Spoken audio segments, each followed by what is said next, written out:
അപ്പോ മമ്മിയുടെ മക്കളുടെ അടുത്തേക്ക് മമ്മി ഇതാ വീണ്ടും വന്നുട്ടാ. എല്ലാവർക്കും സുഖല്ലേ? ഇവിടെ ഒട്ടും തന്നെ സുഖമില്ല. നമ്മള് ഈ വീട്ടിലേക്ക് വന്നേപ്പിന്നെ ഭയങ്കര ചൂടാ. ഇപ്പൊ പ്രത്യേകിച്ച് നമ്മള് പലഹാരപ്പണി ചെയ്യണ സ്ഥലം ഷീറ്റ് മേഞ്ഞതാണ്. അതും അത്ര ഹൈറ്റ് ഇല്ല. അത് കാരണം ഭയങ്കര ചൂടാണ്. അപ്പൊ ഈ ചൂടിന് പറ്റിയ ഒരു അടിപൊളി തണ്ണിമത്തന്റെ ജ്യൂസാണ് മമ്മി ഇന്ന് കാണിക്കുന്നത്.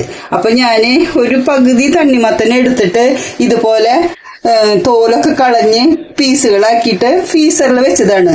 നിങ്ങൾക്ക് സമയം ഉണ്ടെങ്കിൽ ഇതുപോലെ ഓരോ ബോക്സിൽ ഇങ്ങനെ സെറ്റ് ചെയ്ത് വെക്കുകയാണെങ്കിൽ നമ്മൾക്ക് എപ്പോഴെങ്കിലും പെട്ടെന്ന് തന്നെ ഇത് ജ്യൂസ് അടിച്ച് എടുക്കാൻ പറ്റും. അപ്പൊ ഞാൻ ഇത് നല്ലപോലെ തണുപ്പിച്ചിട്ടുണ്ട് കേട്ടാ. അപ്പൊ അങ്ങനെ വെച്ചിട്ടുള്ള തണ്ണിമത്തനാണ്. അപ്പൊ നമുക്ക് ഒട്ടും തന്നെ സമയം കളയാണ്ട് വേഗം തന്നെ ജ്യൂസ് അടിക്കാം. ഒരു കുഞ്ഞു വീഡിയോ കേട്ടാ. അപ്പൊ നിങ്ങൾ ഉറപ്പായിട്ട് ഇത് ഫുള്ളായിട്ട് കണ്ടോളോ. അപ്പൊ നിങ്ങൾക്ക് ഞാനിപ്പോ 2 ഗ്ലാസ്സിലേക്ക് വേണ്ടിയിട്ടാണ് എടുക്കണത്. നിങ്ങൾക്ക് തണ്ണിമത്തൻ എത്ര ചേർത്താലും കുഴപ്പമില്ല. അപ്പൊ നമുക്കത് ഇട്ട് കൊടുക്കാം. എല്ലാ തണ്ണിമത്തനും മമ്മി ഈ ജാറിലേക്ക് ഇട്ട് കൊടുത്തിട്ടുണ്ട് കേട്ടാ. അതിക്ക് മുൻപായിട്ട് നിങ്ങൾ ഇത് അടിക്കണേക്കാൾ മുൻപായിട്ട് ഒരു കാര്യം ചെയ്യേണ്ടത് എന്താണെങ്കിൽ നമ്മുടെ സാധാരണ ജ്യൂസിലേക്കൊക്കെ ഇടുന്ന കസകസ് ഉണ്ടല്ലോ, അതൊരു 2 സ്പൂൺ എടുത്ത് വെച്ചിട്ടുണ്ട്. അപ്പൊ അത് ആദ്യം തന്നെ കുറച്ച് വെള്ളം ഒഴിച്ചിട്ട് നമുക്ക് ഇതൊന്ന് കുതിരാനായിട്ട് വെച്ചു കൊടുക്കാം. നമ്മൾ ഇതൊക്കെ അടിച്ചു വരുമ്പോഴത്തേക്കും ഇത് നല്ല രീതിയിൽ കുതിർന്ന് കിട്ടിയോളും. അപ്പൊ നമുക്ക് ഇതൊന്ന് നന്നായിട്ടൊന്ന് മിക്സ് ചെയ്തിട്ട് അങ്ങോട്ട് മാറ്റി വെക്കാം. ഇതൊക്കെ അടിച്ച് പാകമായി വരുമ്പോഴത്തേക്കും ഇത് നന്നായിട്ട് കുതിർന്നു വന്നോളൂ. അപ്പൊ നമുക്ക് ഇത് ഇവിടെ മാറ്റി വെക്കാട്ടാ. ഇത് കൊണ്ട് നീങ്ങിയിരിക്കട്ടെ. ഇനി നമ്മൾ ഇതിലേക്ക് ആവശ്യത്തിനുള്ള പഞ്ചസാര, മധുരമൊക്കെ നിങ്ങളുടെ പാകത്തിനുള്ളത് മതിട്ടാ. എത്ര വേണമെങ്കിലും ചേർക്കാം. മമ്മി ഇപ്പൊ ഇതില് ഒരു 2 സ്പൂണ് മാത്രമേ എടുത്തിട്ടുള്ളൂ. എന്താണെങ്കിൽ ഞങ്ങൾക്ക് ഒരുപാട് മധുരം വേണ്ട. നമ്മുടെ തണ്ണിമത്തനിൽ തന്നെ അത്യാവശ്യം മധുരമുണ്ട്. അപ്പൊ ഇത് പഞ്ചസാര ഇതിലേക്ക് ഇട്ട് കൊടുക്കാണ്.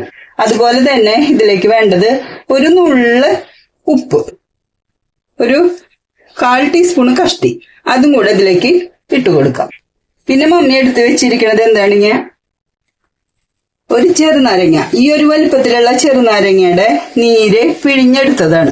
അതുപോലെ തന്നെ നമ്മുടെ ജ്യൂസിന് ഒരു നല്ല അടിപൊളി കളർ കിട്ടാൻ വേണ്ടിയിട്ട് ഒരു ബീട്രൂട്ട് മുറിച്ചിട്ട് അതിൽ നിന്ന് 2 കുഞ്ഞു പീസ്, ഒരുപാട് പാടില്ല, എന്താ ഇവിടെ 2 ചെറിയ പീസുകൾ ഇവിടെ നന്നാക്കി വെച്ചിട്ടുണ്ട്. അതുപോലെ തന്നെ ഒരു കുഞ്ഞു തുണ്ട് ഇഞ്ചിയും ഒരുപാട് ആവാൻ പാടില്ല. അതൊക്കെ നിങ്ങൾ നോക്കിയിട്ട് വളരെ കുറവേ എടുക്കാൻ പാടുള്ളൂ. അതുപോലെ തന്നെ ഒരു 5-6 എതള് പുതിനയുടെ ഇല, നല്ല ഫ്രഷ് ആയിട്ടുള്ളതുണ്ടെങ്കിൽ അത് തന്നെ എടുക്കാൻ ശ്രമിച്ചോളൂ. അപ്പൊ അതും കൂടെ എടുത്തു വെച്ചിട്ടുണ്ട്. ഇനി നമുക്ക് ഈ ബീട്രൂട്ട് ഇതിലേക്ക് ഇട്ട് കൊടുക്കാം. അതുപോലെ തന്നെ ഈ കുഞ്ഞു പീസ് ഇഞ്ചി ഇട്ട് കൊടുക്കാം. അതുപോലെ ഒരു 3-4 എതള്. ഒരുപാട് ഇത് ഇല ചേർത്ത് കഴിഞ്ഞാൽ ഇത് വല്ലാത്ത ടേസ്റ്റായി പോകൂട്ടാ. അപ്പൊ നിങ്ങൾ ആവശ്യത്തിന് ചേർത്താൽ മതി. അതിട്ടു. പിന്നെ നമ്മൾ എടുത്തു വെച്ച നാരങ്ങയുടെ നീരും കൂടെ ഇതിലേക്ക് ഒഴിച്ചു കൊടുക്കാം. ഇനി ഒട്ടും തന്നെ വെള്ളം ഒഴിക്കാണ്ട് തന്നെ നമുക്കിത് അടിച്ചു കൊണ്ടുവരാം. ഇത് അടിച്ചു കൊണ്ടുവന്നിട്ട് കാണിക്കാട്ടാ. അപ്പൊ നമ്മുടെ തണ്ണിമത്തൻ നല്ല രീതിയിൽ അടിച്ചു കൊണ്ടുവന്നിട്ടുണ്ട് കേട്ടാ. ഇത് നമുക്ക് ഒരു ബൗളിലേക്ക് ഒന്ന് അരിച്ചു കൊടുക്കാം. കണ്ട, നമ്മൾ ആ ബീട്രൂട്ടും കൂടെ ചേർത്ത കാരണം കൊണ്ട് നന്നായിട്ട് ഒരു കളർ കിട്ടിയിട്ടുണ്ട് കേട്ടാ. നമ്മുടെ ഈ തണ്ണിമത്തന് ഒട്ടും തന്നെ കളർ ഉണ്ടായിരുന്നില്ല. അതുകൊണ്ടാണ് മമ്മി ഈ ബീട്രൂട്ട് ഇടാന്ന് വിചാരിച്ചത്. നന്നായിട്ട് നമുക്ക് അരിച്ചെടുക്കാം. ഇപ്പൊ ദാ ജ്യൂസ് ഇവിടെ അരിച്ചു കൊണ്ടുവന്നിട്ടുണ്ട് കേട്ടാ. അപ്പൊ നമുക്ക് ഒരു ഗ്ലാസ് 2 മമ്മി എടുത്ത് വെച്ചിട്ടുണ്ട്. നോക്കി, നമ്മുടെ ജ്യൂസിന്റെ കളറ് നല്ല കളറായിട്ട് കിട്ടിയിട്ടുണ്ട് കേട്ടാ. ക്യാമറയില് എത്ര നന്നായിട്ട് കാണുന്നുണ്ടെന്ന് എനിക്ക് അറിഞ്ഞൂടാ. അപ്പൊ ഇവിടെ നല്ല കളറിലാണ് ഇരിക്കുന്നത്. ഇനി നമുക്ക് ആദ്യം തന്നെ ഈ ഗ്ലാസ്സിലേക്ക് ആവശ്യത്തിനുള്ള കുറച്ച് ഐസ് പൊട്ടിച്ചു കൊണ്ടുവന്നിട്ടുണ്ട്.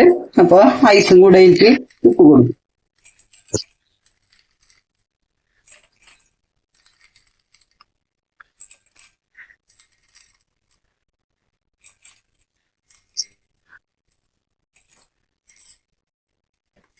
ഇനി നമുക്ക് നമ്മുടെ ജ്യൂസ് ഇതിലേക്ക് ഒഴിച്ചു കൊടുക്കാം.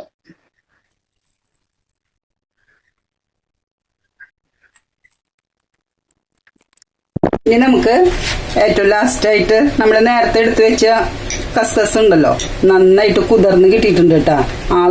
നിങ്ങളുടെ ആവശ്യത്തിന് ഇത് ഇട്ട് കൊടുക്കുക. നല്ല തണുപ്പുള്ള സംഭവമാണ്, നമ്മുടെ ശരീരത്തിന് വളരെ നല്ലതാണ്. അപ്പൊ ജ്യൂസൊക്കെ ഉണ്ടാക്കുമ്പോൾ ഇങ്ങനത്തെ കുറച്ച് വാങ്ങി വെക്കുകയാണെങ്കിൽ നിങ്ങൾക്ക് വളരെ നല്ലതാണ്. പുതിനയുടെ എല്ലാം വെച്ചു കൊടുക്കുന്നുണ്ട്. അപ്പോൾ ഇത്രയ്ക്കുള്ളൂ നമ്മുടെ അടിപൊളി തണ്ണിമത്തൻ ജ്യൂസ് ഇവിടെ റെഡി ആയിട്ടുണ്ട്. ഒരു തവണയെങ്കിലും മമ്മിയുടെ മക്കള് ഈ ചൂട് സമയത്ത് ഇപ്പൊ തണ്ണിമത്തന്റെ സീസണാണ്, അപ്പൊ ഉറപ്പായിട്ടും നിങ്ങൾ ഒരു തവണയെങ്കിലും ഇതുപോലെ ഒന്ന് ഉണ്ടാക്കി നോക്കിക്കോളൂ.